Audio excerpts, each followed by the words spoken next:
This next story is a Japanese folk tale entitled The Crane Wife, which is arguably one of the most popular Japanese folk tales of all time. And like so many of the stories that Japanese parents tell their children, it centers around the magnificent birds known as great white cranes, which, as you may know, are beautiful snow white birds that stand about 4 feet tall, with a wingspan of 5 to 6 feet, and long, graceful curved necks like those of swans.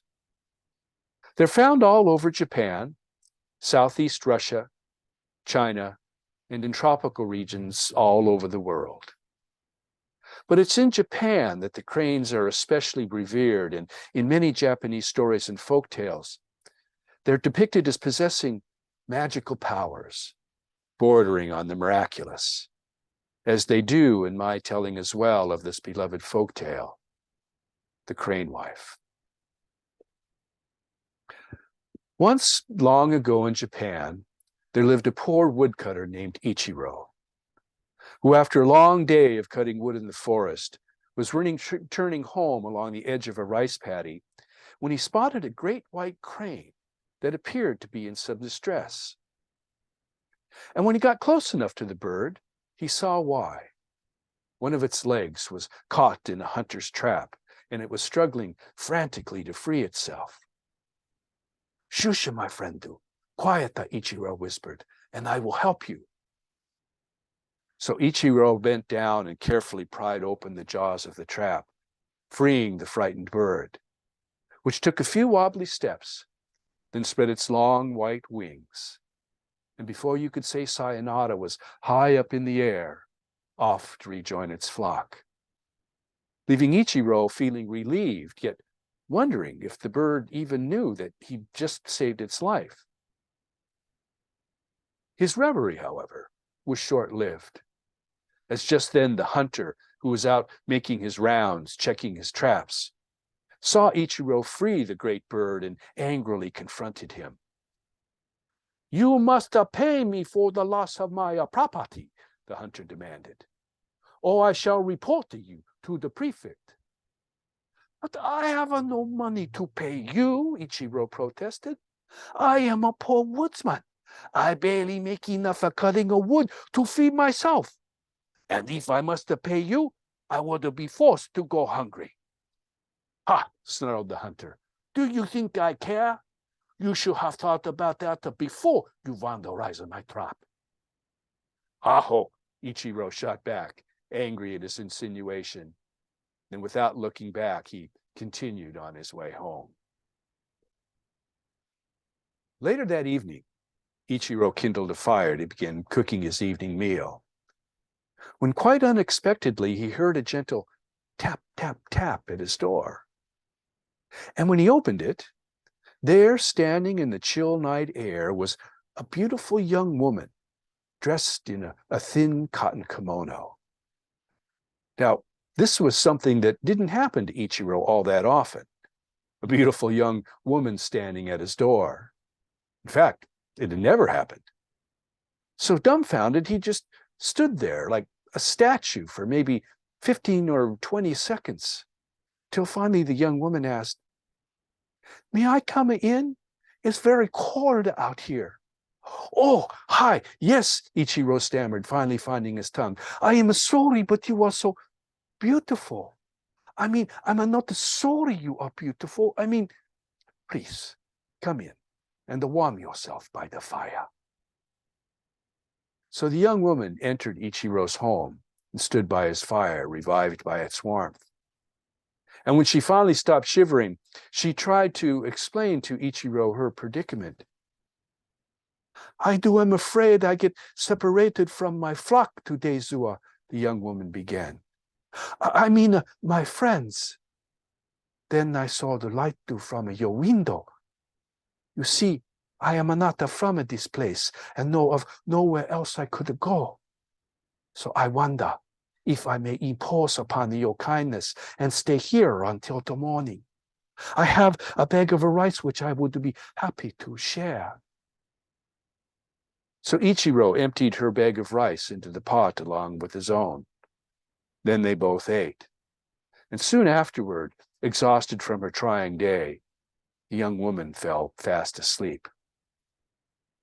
Ichiro sat up by the fire a while longer, looking at her beautiful face, wondering about the future. In the morning, Ichiro awoke early. He was concerned and mystified by the previous day's and night's events. Would the hunter report him to the prefect as he'd threatened?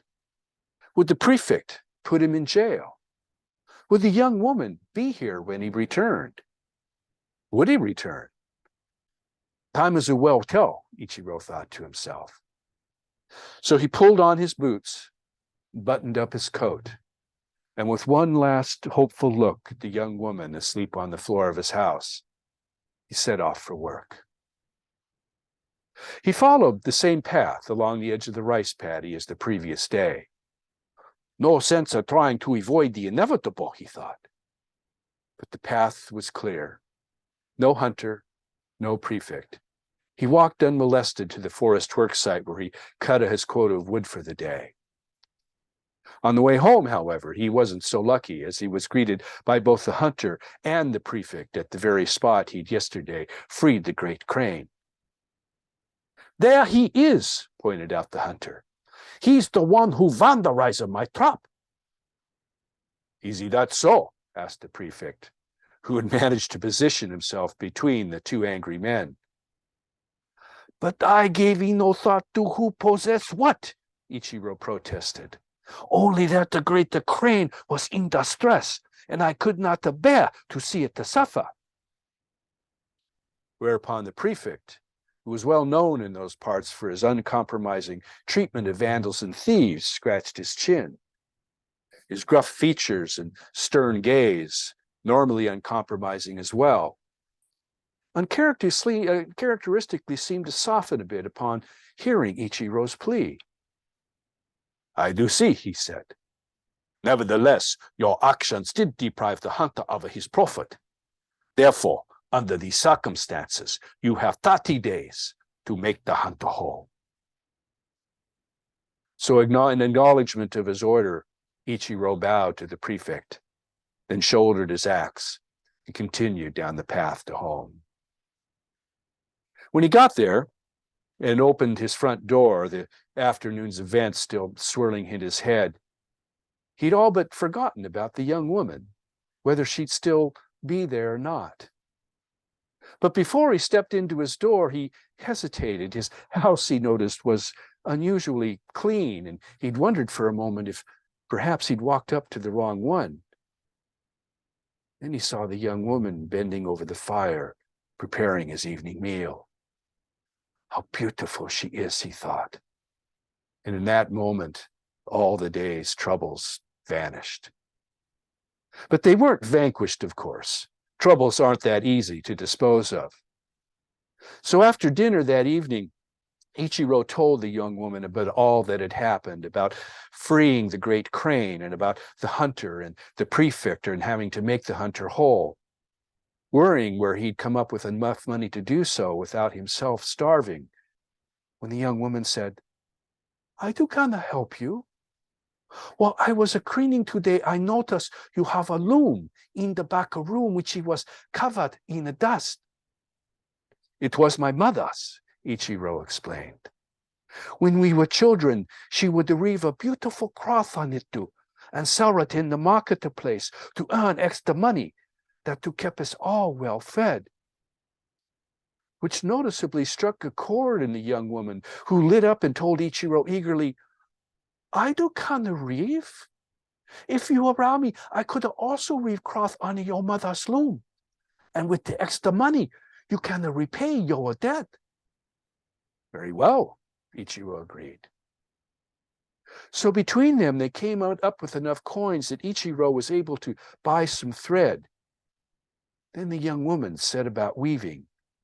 And in a day or two, she'd woven a beautiful bolt of cloth. But upon selling it in the marketplace, they calculated that even if she wove continuously day and night for the entire 30 days, it still wouldn't be enough to extinguish his debt, and the prefect would put him in jail. So utterly demoralized, their hopes dashed and spread to the wind. The young woman then told Ichiro something extraordinary.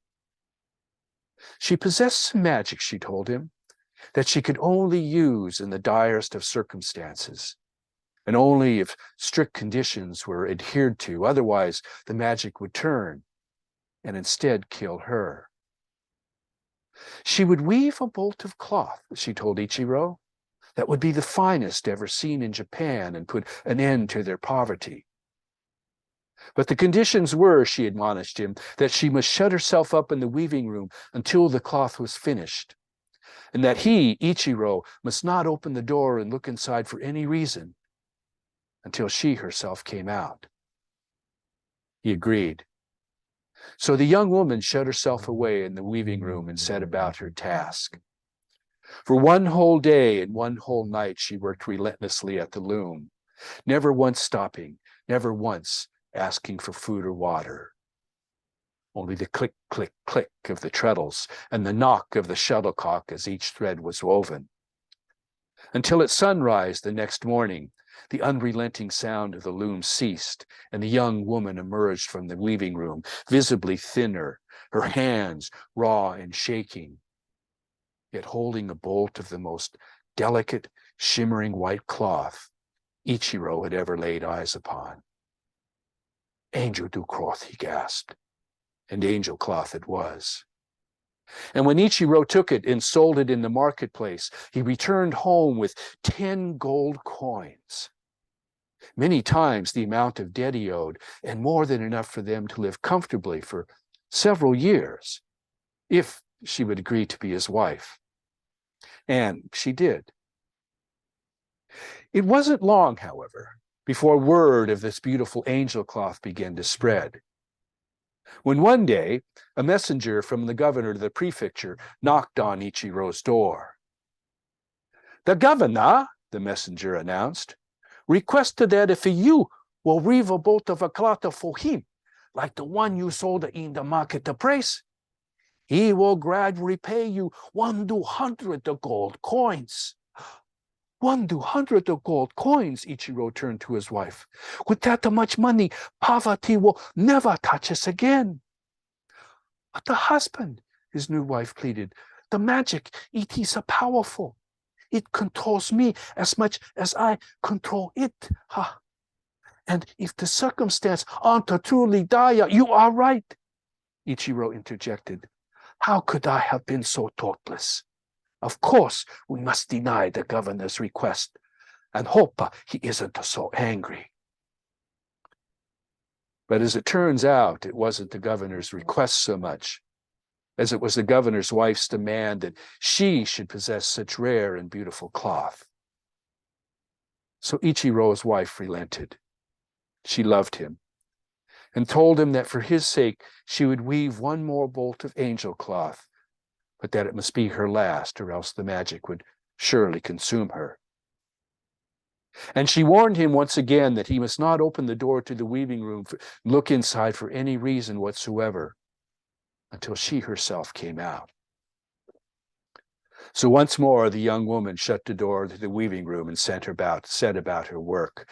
This time for 3 whole days and 3 whole nights she worked unrelenting at the loom, never once stopping, never once asking for food or water. Ichiro, for his part, anxiously paced the floor, up and back, each time passing the door to the weaving room. One moment thinking about all that gold and the security it would bring them, and the next shame for not refusing the governor's request. For he remembered how much the angel cloth took out of his wife the first time, how thin and frail she appeared when she emerged from the weaving room. He was also fraught by her admonition that if the circumstance wasn't truly dire, the magic would turn on her. She has been in there nearly 3 days, Ichiro thought to himself. 2 more than before. Could this mean? Could the magic be consuming her? "My wife," he called at the door. "My wife, are you okay?" But she didn't answer, as the sound of the loom continued unabated. click, cut it, click, cut it, click. Click, cut it, click, cut it, click. Click, cut it, click, cut it, click. Until Ichiro could stand it no longer. Click, cut it, click, cut it, click. Click, cut it, click, cut it, click. And ignoring his wife's admonition, cut it, click, cut it, click, cut it, click. Ichiro pushed open the door. Cut it, click, cut it. Froze at the ghastly sight in front of him, which was not his beautiful young wife, but that of a great white crane, its beak stained with blood from pulling out its own feathers and weaving them on the loom into the angel cloth. "I do am the crane you released that day, Zua, from the hunter's trap," the young woman, the now fragile bird, disclosed. "I do became a human in order to thank you for your kindness. Then do stay because I fall in love with you. But now that you have seen me in my true form, the magic, it has left to me, my husband, as I must leave you and return to the world of cranes." And with that, she took flight, leaving the nearly completed bolt of angel cloth behind as her parting gift. Now, there's an epilogue to this story. It's said that after a period of mourning, Ichiro took the cloth to the governor and the prefecture and his wife, and presenting it to them, told them its story.